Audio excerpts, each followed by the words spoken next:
Hello everyone and welcome to the Entrepreneur's Journey. Today I'm here with Jen Tiller and we are going to be talking about her journey. The title of the show today is actually called One Breath at a Time, whereby we're going to go through her journey anyway, but she previously had severe asthma, that's right, and she transformed with her breathing techniques to have a natural and healthy life without having to take a lot of the inhalers at the time. And now she runs the HealerZone group in and around the HealerZone. HealerZone. Yeah, the HealerZone group in and around London area, and it's expanding out rapidly. So we're going to find out more about her journey and what's led her to doing what she's doing today. So welcome, Jen. Tell us a bit more about yourself first before we jump into your story. Oh, well, it's kind of hard to separate those two out, really. I am me, I am my journey. Well, I'm an Australian woman from Sydney growing up. Lived there until I was nearly 40, moved to England back in 2000. And it's, I'm a mum and a wife and an artist, and I spend a lot of time doing voluntary work with the big cats, but we'll talk about that later too, maybe. And Definitely. I don't know. It's hard to say without going into the story. That's okay. Well, tell us a bit about the HealerZone first of all, like what you're doing literally at this time. Okay. Well, HealerZone is, I describe it, HealerZone, the healer's own community. So it's a bit of a play on words there.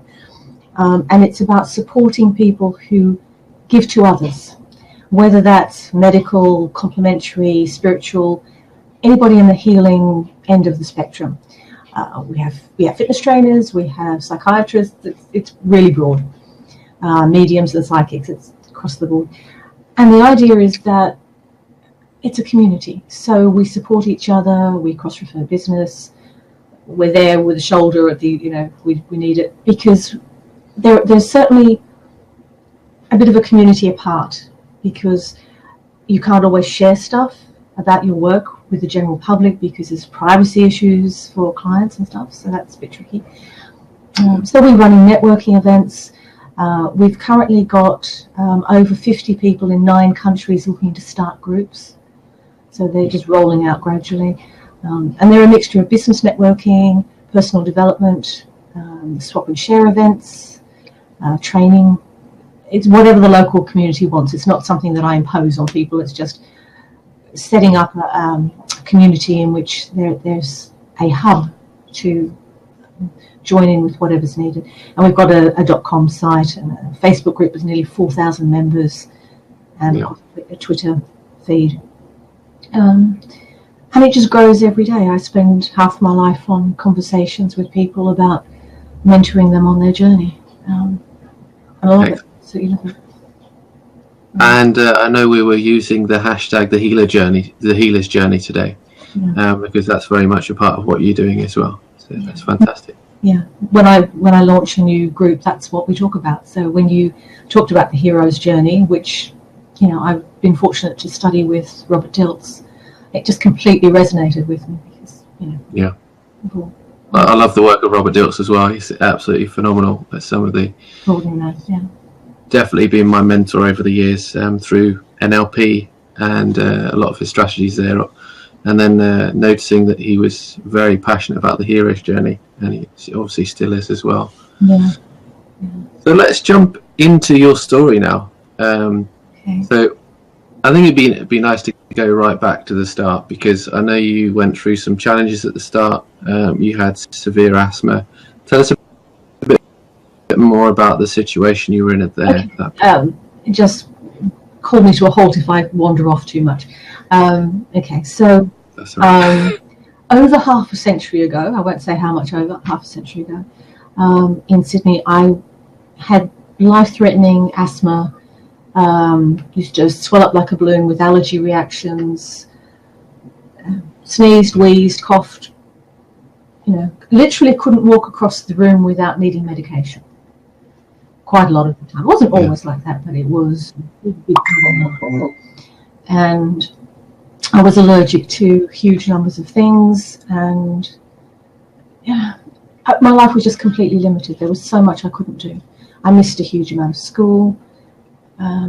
So I spent a lot of time in my bedroom reading books, and I played the piano since I was 4. And I have one of those backgrounds. I had a violent alcoholic father, an ill mother.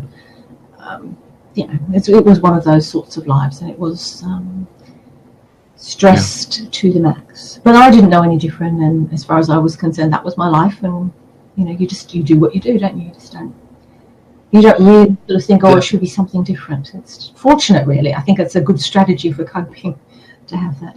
And then I got married at 17.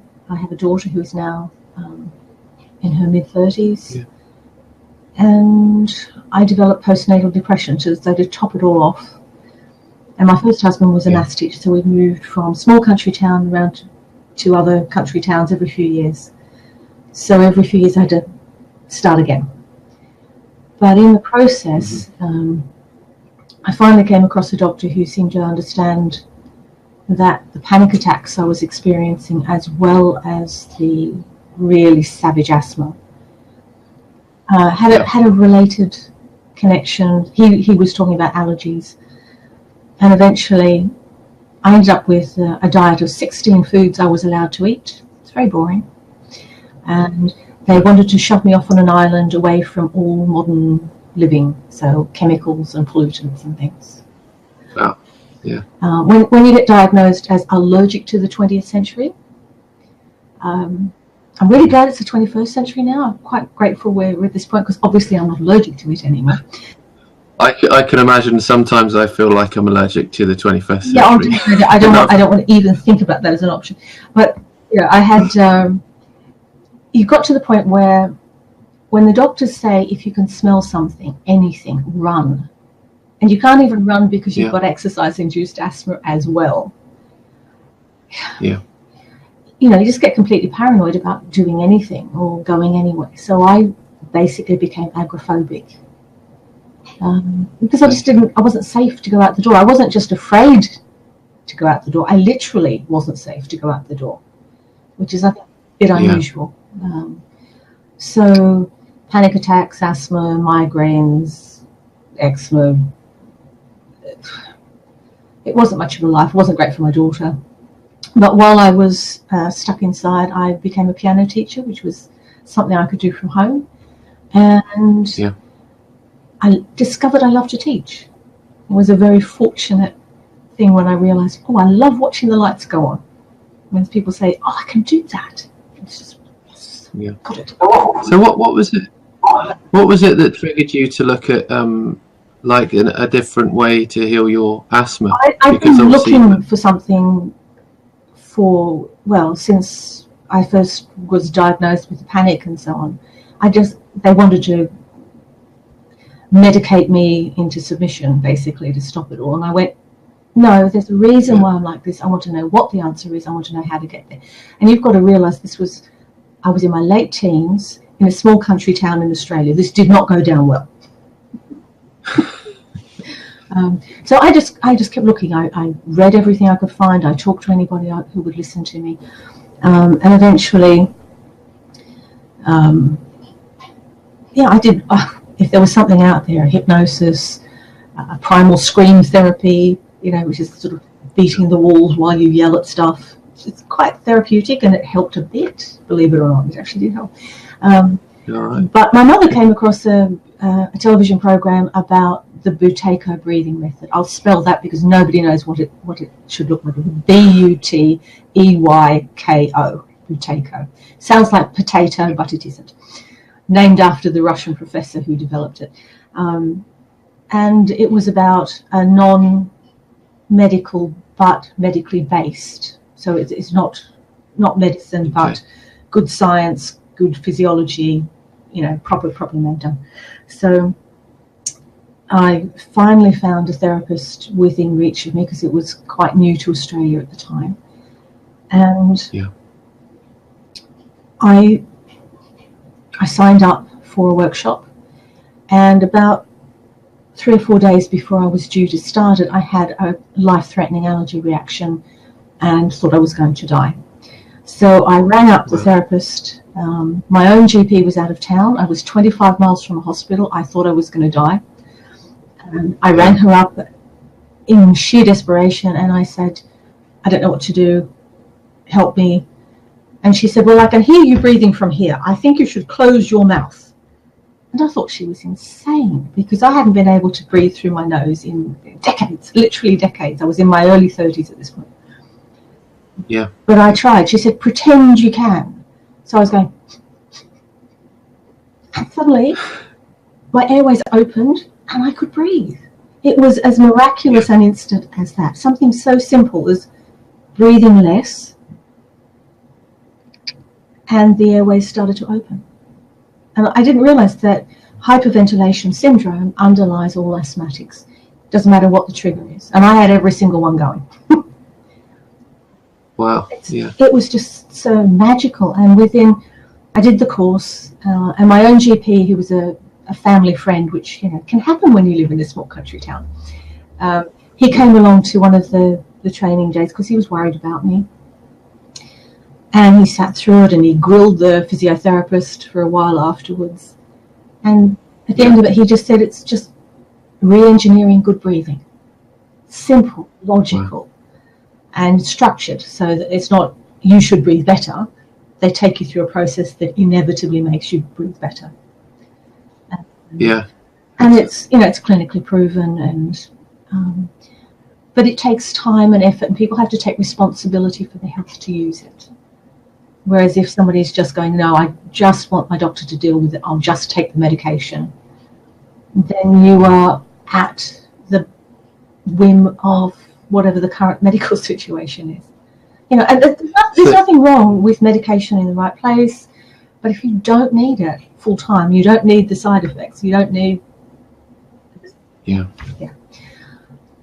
And people don't realise that by the time they reach having symptoms, the body's already under massive stress. So I did that, and that's 20 odd years ago, and it's literally, I went from I'm going to die tonight to off my meds in 3 weeks. It's just incredible.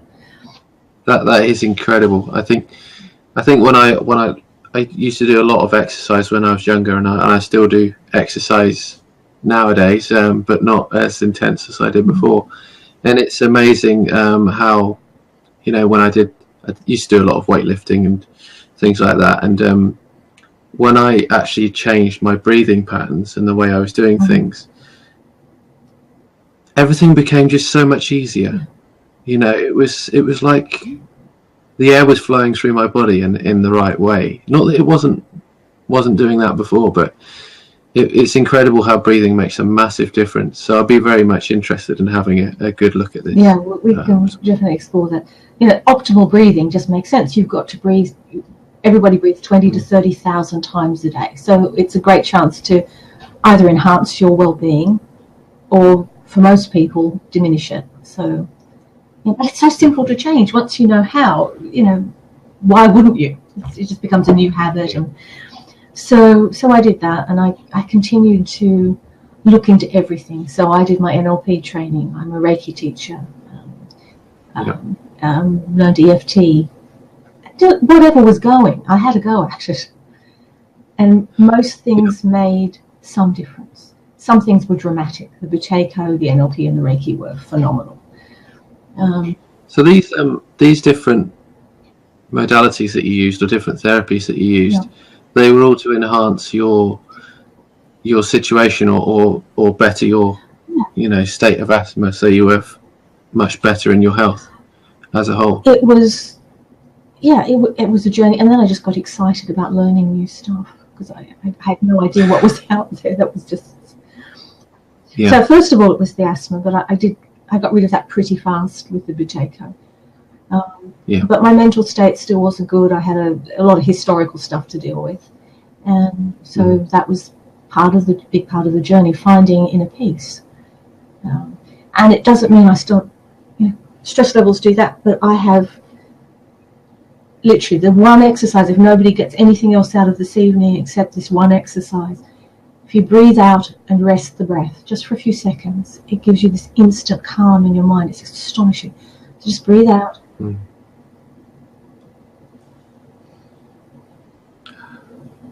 very calming, isn't it? And it's right there. It's between every breath. And it's an inevitability because it's how the body works. You turn off the fight or flight mechanism by breathing out.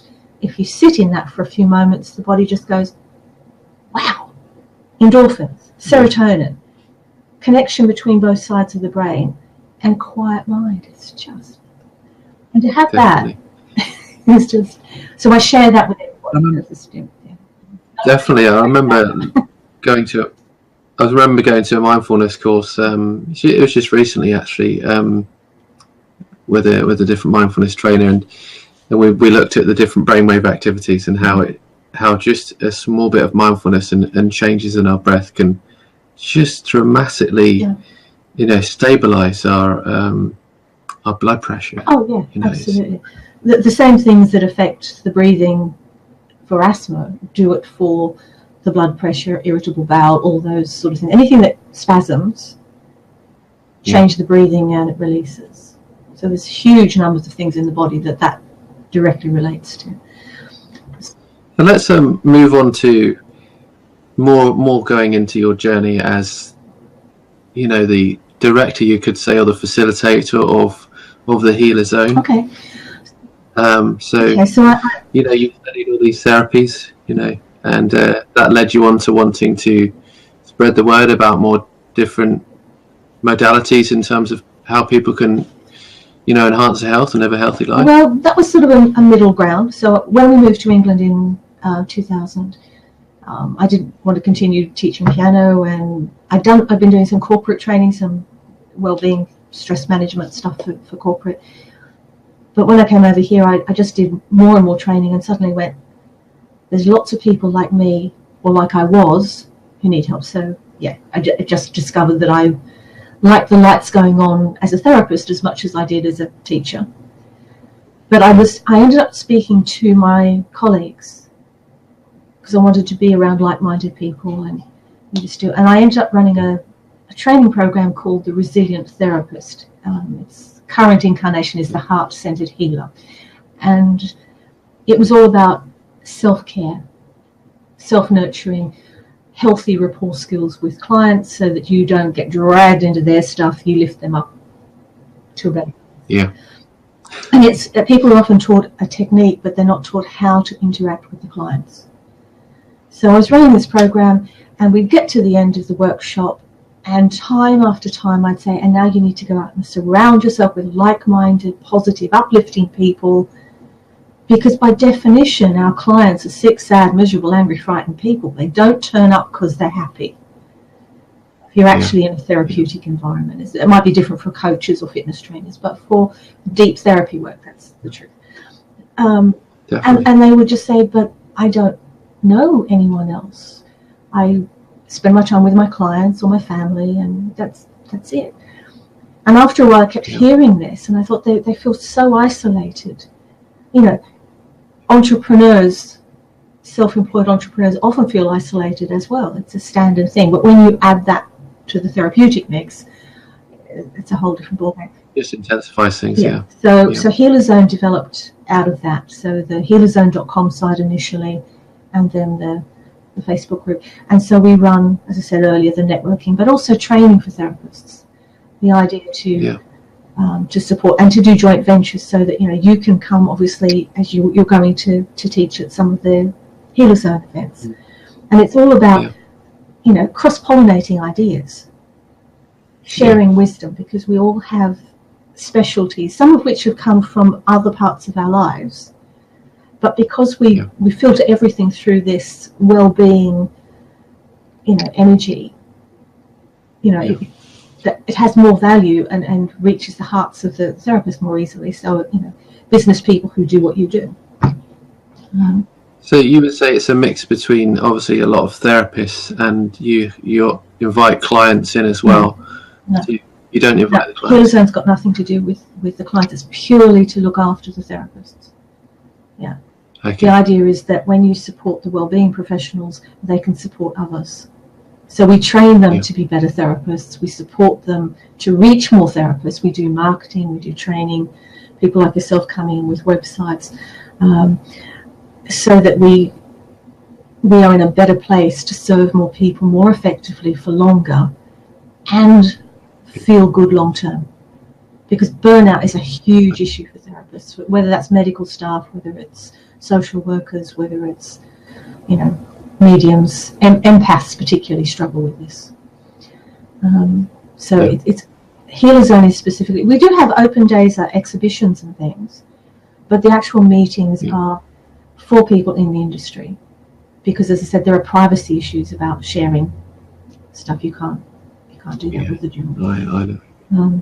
But it's skills training. If I was to ask you then why you do what you do today, I know you've probably covered it in some of the answers that you shared there. But what would be your big why for the HealerZone, or even passing on the breathing techniques to others as well? I think we all have a place in making the world better. My particular skill is supporting my colleagues and sharing what I've learned. If I can give people the shortcuts to well-being that I so desperately needed when I started, and I can do that for my colleagues, things that I've learned very gradually, bits and pieces all over the place, and suddenly gone, this is what needs to be done. Here it is, 5 steps to better rapport. Here you go. So my job is to compress lots of information and feed it out in pieces that people can absorb and just use, so that they are more effective at what they're passionate about. Because everybody has their own particular way of working with clients. They're the ones, different clients are attracted to different people. Definitely. Because of their journeys, because of their work. So attracting the right people to the right audience, to the right therapy. Very much about that. Helping people to be the best they can be, to attract the right people. And I teach a little marketing, a bit of social media, but that's just about creating that connection. If I can help people do that, the world's a better place, and it takes my guilt away. No, I love that as well. I mean, that you could say that's one of the reasons why I run this show, is because I love to talk about natural health and well-being. I'd love to bring together therapists, and I love to pass the message on to more and more people, because we can make the world a better place when more and more people are aware of what's out there and what's available to people. Absolutely. I mean, my own work is quite broad. It's very hard just when somebody says, what do you do? Okay. Well, this week I helped somebody overcome asthma. I helped a teenage girl get more confident going into her school thing and manage her homework more easily. I help people to get successful job interview skills. I help people to enjoy their lives more. But sometimes it's, and sometimes I deal with people with, abuse issues. And if they walk in and they can't meet you eye to eye, and they walk out confident, then you've done something transforming, and it sticks. It really sticks. And I have a guarantee: feel better or don't pay me, because I'm, I don't. That's good. I don't, No, I like to think we can each make a difference in people's lives, one person at a time. I wanted to move over slightly, because we've talked about your journey and now your HealerZone, and we spoke before the room went live, you could say, or before the recording was set to go, about the fact that you like to work with big cats as well. Tell us more about that. I'm a volunteer, a regular volunteer at the Cat Survival Trust, and we have jaguars, mountain lions, servals, lynx, lots of big and small cats, and I am blessed to be able to run talk and tour events there, and I get to cuddle the babies. It's just wonderful. We've got a 4-month-old lynx at the moment. He's just a treasure. For some reason, his name is Pudding. Really to wonder. And it is something that it just touches my heart, and it makes me feel peaceful whenever I go there. It's a sanctuary. It's not a zoo, so there's only ever a small number of people at a time. Yeah. But the work they do is global. We've got a 10,000 acre reserve in Argentina. Fantastic. And there's all sorts of projects which are environmental based, not only rescue and breeding of the big cats. And there's a new conference centre. They're doing a TV program with they've got thousands of hours of recordings that they're trying to work together and put out. Yeah, it's just so exciting to be part of something at the cutting edge, but with a heart, with a tremendous heart. Right? Definitely. I'd love to possibly get them on the show as well, talk about their journey and how they're making a difference in the world and what they do in much more of a time scale with that, you know. Where can we find out more about the HealerZone then? Well, if anybody's interested, just look up HealerZone.com, HealerZone.com. There's also a very lively Facebook group, but it's for wellbeing practitioners of absolutely any kind. If you feel you fit, you probably do. And at that point, you know, we're expanding. The website is changing at the moment. We're adding our own HealerZone TV channel and an Etsy style shop and various other things. So it's a work in progress because everything evolves, doesn't it? You know, as you go. Yeah, I think we're always a work in progress. I'm always making changes to what I'm doing here and there. Yeah. So thinking about different ways I can work with clients and really better the lives of people that I'm working with. So we can always adapt and change, can't we? So absolutely essential. Yeah, and we have it's a free level of membership, and like professional membership's £20 a year. It's seed money for doing more, and it's about. And if somebody is interested in a local networking group, just get in touch directly. It's fine. And primarily they're around the London area at the moment, but you're looking to expand them outside of London as well, aren't you? No, they didn't start in London. Hertfordshire first. We're Letchworth, Tring, Aylesbury. We've got 2 in North London, 2 in Thurrock, 1 in Kent, Maidstone in Kent, 1 launching next month. Yes, I lose track without a calendar in front of me. In Torquay, and we've got, as I said, I think to you earlier, we've got something like. We've got well over 50 in 9 countries due to launch. It's obviously something that's needed. You know, it's just a hub for connecting people together, and they can make of it what's important to them. But I'm there to support it, and we're gradually building a team of people to make that practical. Yeah. Excellent. Okay. And where can we find out more about yourself as an individual? I know you've got a personal website, haven't you, as well? It's a work in progress. I think I probably need your help. It's jentiller.com, JENTILLER.com. So it talks about my the workshops and some of the work that I do, but it needs an update. But the content's there, so if you want to get onto me there, and my contact details are all there. What we'll do as well is if people are watching the replay on Blab, we'll put all the details on the right hand side if they wanted to watch back, and this is obviously going to go to a podcast as well as on YouTube, so we'll make sure all of the links are there for those of you who want to watch, want to contact Jen, or want to obviously be a part of the HealerZone. I'm sure you'll find it valuable in every area. So if someone wants training or support, or just they're at a point where they're thinking, I'd like to be a therapist, but I don't know what that means. Yeah, I'd be happy to get in touch with them. I mean, what I love about therapists is usually they go in to discover more about a certain area. It might be Reiki, it might be hypnotherapy or TFT or whatever it might be, and then the world opens up to them. You know, I find this fascinating. I find Reiki fascinating, or EFT or TFT, and our skill sets, each one of us, our skill sets just really expand, and we can make so much of a difference in people's lives, and it's all about spreading it, isn't it? I think that's the joy of the journey, isn't it? and the purpose of the journey, ultimately. Definitely. Right.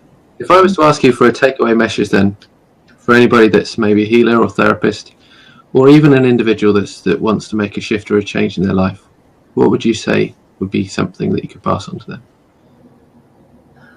Go into the still space in your mind. Ask the question, what do I need now? And literally, and then breathe out and wait for the answer. It will be there.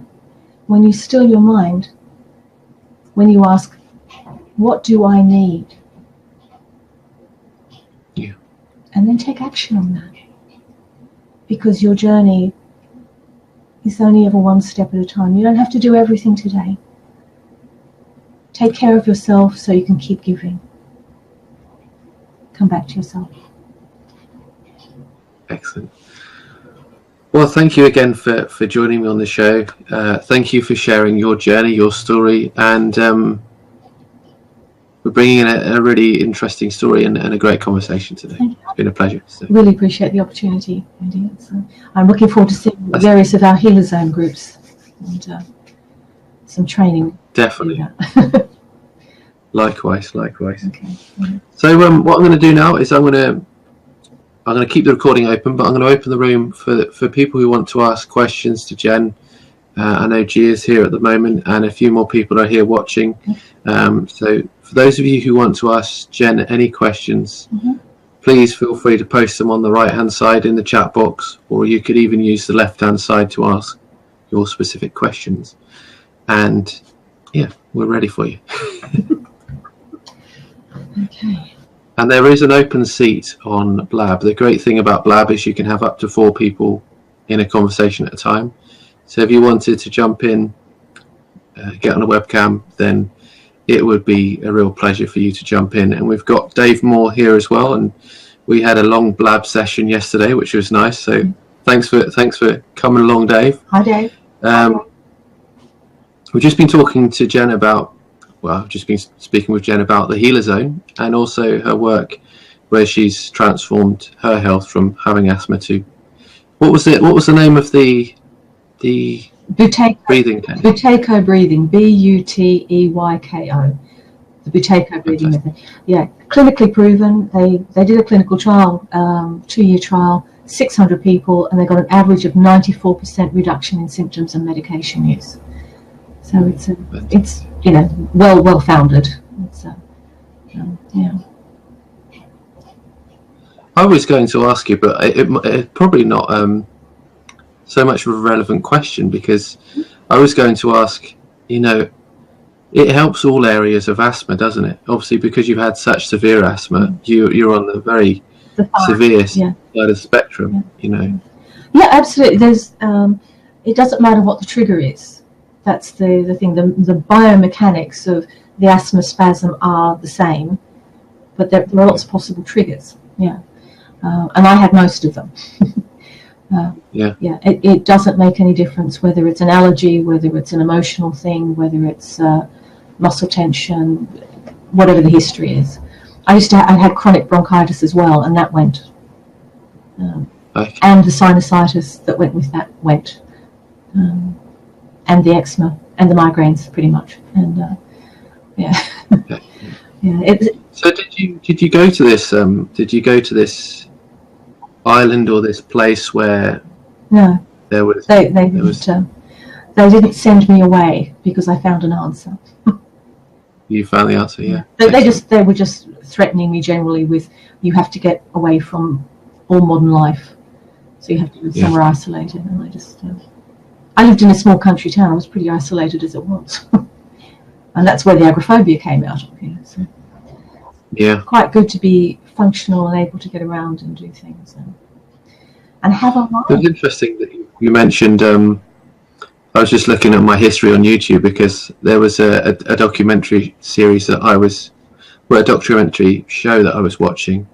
Okay. And it was very similar about a group of people that went to a location, I don't know, I think it may have been Brazil, and they were treated with shamans for a whole 10 days. No, not 10 days, it was over a period of of either months or years. See if I can find it quickly. I can. Yeah, the Sacred Science documentary. So that's a fascinating. Oh, thank you. I'll take a look at that. Yeah. No, it was just, this is just breathing exercises, the bottom line. But I've done so many other things at the far end of the esoteric spectrum, as well. And then you had things like NLP and business training. So it's and of course, amongst all of that, I'm also an artist and a photographer and an author, and I won an Inventors Award once, and so yeah, it's a busy life. You get time over 50 odd years to do a lot. Definitely, I think that's the joy of being an entrepreneur. You can learn many different things. It's all about learning and growing, isn't it? Yeah. Doing what we can to help others. And doing what you're passionate about and what's fun.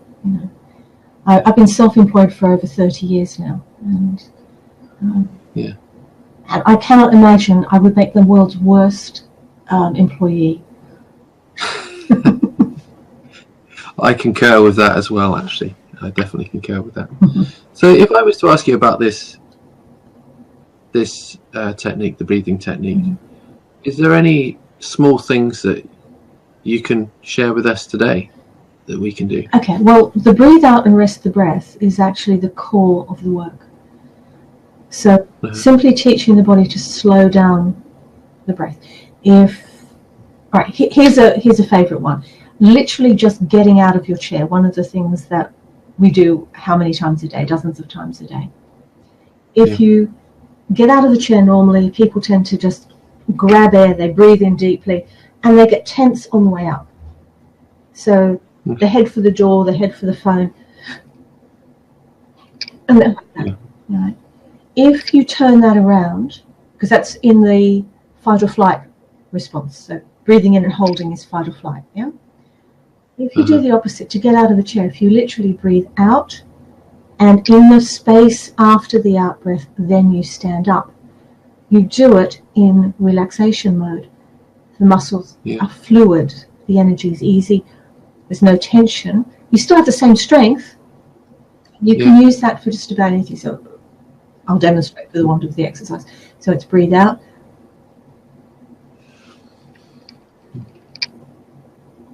And then breathe in. So you can sort of see it, there's a real softness about the movement. Whereas if I go, it's complete. Yeah. And you can use that for lifting something, picking up the kids. Yeah. When you walk upstairs, people often they'll go upstairs and they'll be out of breath when they get to the top because they're over breathing all the way up. But if you start that in the pause, breathe out, you can even run upstairs, and it's easy. And it's transformational. It really, really is. And it's such a simple thing to do. It's find comfort in the space between the breaths and gradually expand what you can do until that space becomes larger and larger. Yeah. And it's very interesting. It's logical. It's just you're turning off the fight or flight response. You're resetting the body's desire for a breath. So instead of habitually over breathing, you're resetting it, and the body will always go with the best option you give it. Won't it? So if you're being tense all the time, it doesn't have an alternative. It'll go, oh, she wants tension, we'll do that. Yeah. You give it the space, things change. The mind, you have mindfulness, you have calm. And if you can add abdominal breathing to that, better still. But that's another day. I'm happy to come back and have a chat about that any time, give you a demonstration. But, definitely. Well, we are towards the actual end of the show now as well. Okay. But I was meaning to ask this question throughout the whole show, but obviously we talked about your journey and we never got to it. But when I was learning TFT, EFT or with the EFT, it's two very similar, aren't they? So, but collarbone breathing. Yes. Would you say that's very similar to what you learn? Not at all. Not even remotely. No, it's quite a different purpose. This is all about turning off the hyperventilation syndrome. Okay. Our breath is actually quite shallow. and I would, although the original Buteyko allowed shallow breathing, low, slow, and through the nose. I'd be hesitant if you're asthmatic to recommend. The idea is to do something that you can do all the time. Almost any breathing technique, yoga breathing techniques, you can do for a short period of time. Yeah. But this is about changing your habitual pattern. So, yeah, sort of stick with the low abdominal breathing. So. And obviously, with you actually having to do it every day because it's in our daily life, and then the habit is very easy to stick. In some. Yeah, the Buteyko program is a series of exercises. You're supposed to practice them 3 times a day for about half an hour. If you really mean to do something with it, that's the ideal. Yeah. But you can transform your breathing. You can halve your symptoms in a week. But if you're somebody who's perfectly healthy and that you just want to increase your stamina, I work with athletes. I actually worked with one chap who wanted to climb Everest without oxygen. He just wanted optimal breathing. Yeah. So the difference for them might be perceptibly small, but it's the classic thing, like if you're an Olympic athlete, tiny difference makes the difference between nowhere and gold. Definitely. It's all in the 1%, isn't it, when you get to that high level, isn't it? Absolutely. So yeah. I remember watching the Olympics, and specifically the cycling team. Yeah. They were saying what makes you such a good team, like winning gold 4 years ago, winning for like so many golds 8 years after, and they all said nothing. I wasn't a superhero. All I was all the team did was focus on that 1% in every single area, and makes all they got the goals. Yeah. Okay. Dave's just asked a question: is there a benefit to so-called pursed lip breathing? Well, there probably is, but if you're coming at it from an asthmatic place, it wouldn't be where I would start. Let's put it that way. The idea is not to mouth breathe at all. That's really what the bottom line is, because nasal breathing, your nostrils are the right size. You mouth breathe even like that, it's you're still hyperventilating to some degree. So for the purposes of reducing the breathing in this way, not so much, but every breathing technique, dragon breath in yoga, there's lots of different things that have a place, but not necessarily are a good place to start if you're asthmatic or panicking or whatever. But anything that reduces your breathing, if you're big mouth breathing, then pursed lip breathing is an improvement. So it's all about, relatively speaking. Yeah. Definitely. I hope that's useful. Well, thank you again for joining me on the show. If you can mention your website again, just for the end of the show, then that'd be fantastic. Thank you. Yes, the website for wellbeing practitioners is HealerZone, HealerZone, or my own website, jentiller.com.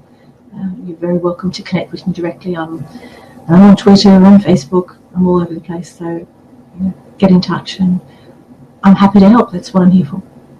All right. Thank you so much, Andy. Really appreciate this evening. It's a real pleasure. Thank you again all for joining in.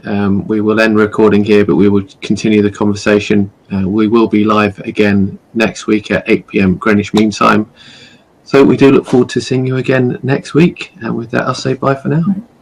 Thanks. Bye-bye. Okay. The Entrepreneur's Journey. Create your empowering business story. Interviewing successful entrepreneurs from around the world to share their inspiring journey to success. Tune in live every week for your weekly dose of inspiration. Visit www.theentrepreneur'sjourney.tv for previous episodes.